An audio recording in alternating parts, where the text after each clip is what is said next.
Thank you, Billy. And yes, I know it has been a lot of information, and I saw Mario asking in the chat if the presentation is going to be shared, and yes, it's going to be shared. We are going to upload the video in the YouTube channel, so it's going to be available to see it again, but we will also share with you all the slides by email in the next days. So don't worry, I know it's a lot of information. As we has mentioned, most of it is already in the guidance for the applicant.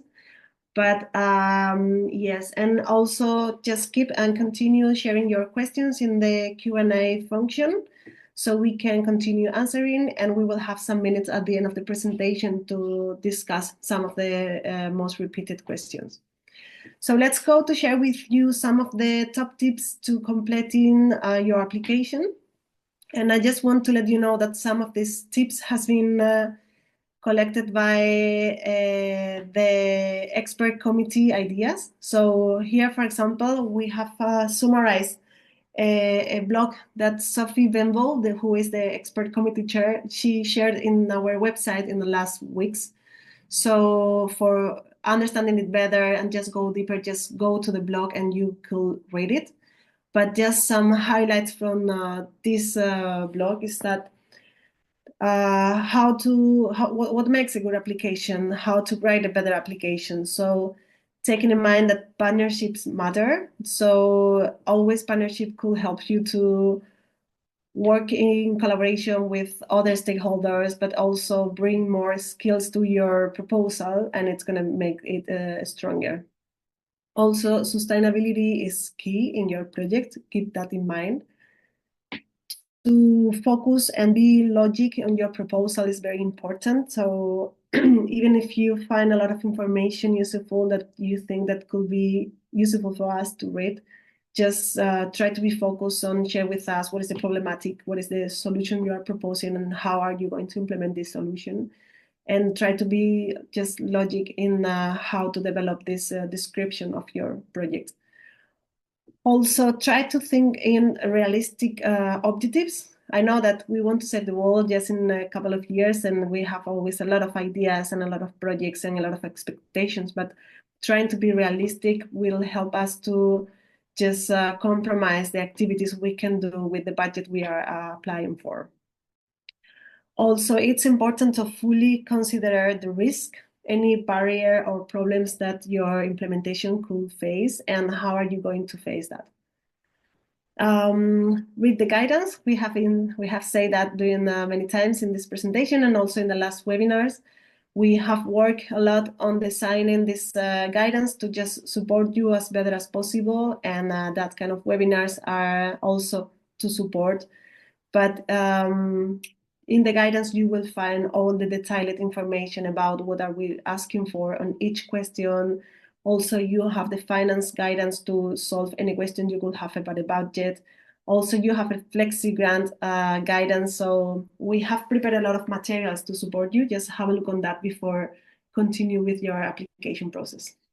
And finally, you have to think very well and consider how ocean might help reduce poverty and contribute to marine protection. So as we said, both aspects are very important for us, and in the description of your project, you should demonstrate how your proposal is going to face the both ideas and how are they connected. So if we go to the next slide, we will see some other top tips developing your proposal. Some of these ideas has been collected by the expert committee, as I said before, after they review most of the proposals we received last year. So while you are developing your proposal, save your project regularly in the Flexi grant. Use the Word document to collaborate offline if you need it. Prepare the documents you will need as soon as possible. Even if you think that it's going to be easy to get the documents, sometimes some things happen that maybe people is not ready with the document you need, or maybe you need a sign and someone is on the field. So just try to prepare the document as soon as possible to don't have that kind of problems at the last minute. review every section for your application to have an overview about how to structure the information. I think it's if you have the big picture of the application, then it's going to be easier for you to understand in which section you want to share which information. So that's going to be more clarified to read later. Be realistic, as we said before. Do not try to do everything, and try to connect these realistic proposals with the realistic budget that we are offering and that your organizations can apply for. Break down answers using subheadings to support clarity. So if you have to describe different things in your answers, just trying to make sections on that to be easier to read and to understand. Be consistent and ensure supporting materials align with application forms. So any supporting materials should be important and useful to understand better the application. We are not going to review materials that are not connected with the information we are asking for. So be very consistent with that. Don't attach documents that are not required on stage 1 because they are not going to be reviewed. Have dates and times in mind. So don't forget about the deadline and the times. Check the times in the different countries and what is going to be the time of the close of the window on the last day, and compare it with your local time.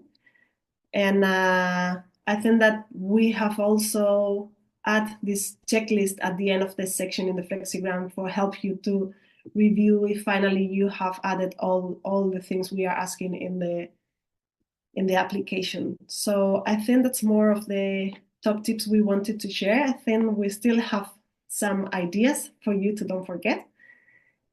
And again, make sure you to read the guidance and including the selection and assessment criteria.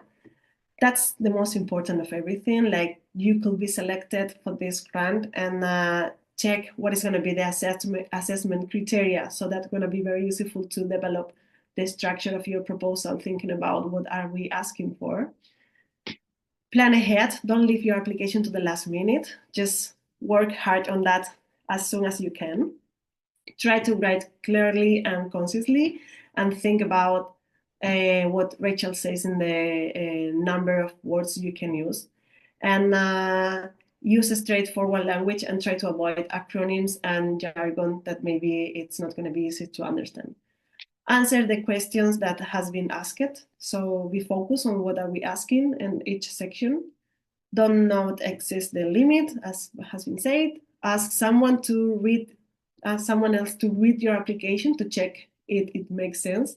In case you have someone out of your team that has not been part of the development of the proposal, it's going to be very useful to ask that person to just have a view on your proposal, so you will realize if your proposal makes sense for someone who don't know your context. And this is because also you have to think that the person in the future who is going to evaluate your proposal maybe is not going to have the local or prior knowledge on your topic. So it's important to someone who is out of the topic to understand very well what is the problem, what is the project proposal, what is the impact that you are expecting. Even if we have no limit of applications, we just encourage you to submit your best application. And finally, don't be shy to reach out if you have any questions, and better to ask if you have any questions. We are here to help you. Our idea is to support our applicants as better as possible. This is why we have all this webinar, and this is why we have Valentina also answering all the questions today. For sure, you can find all the documents to support your application in the website, but also in the FlexiGrant.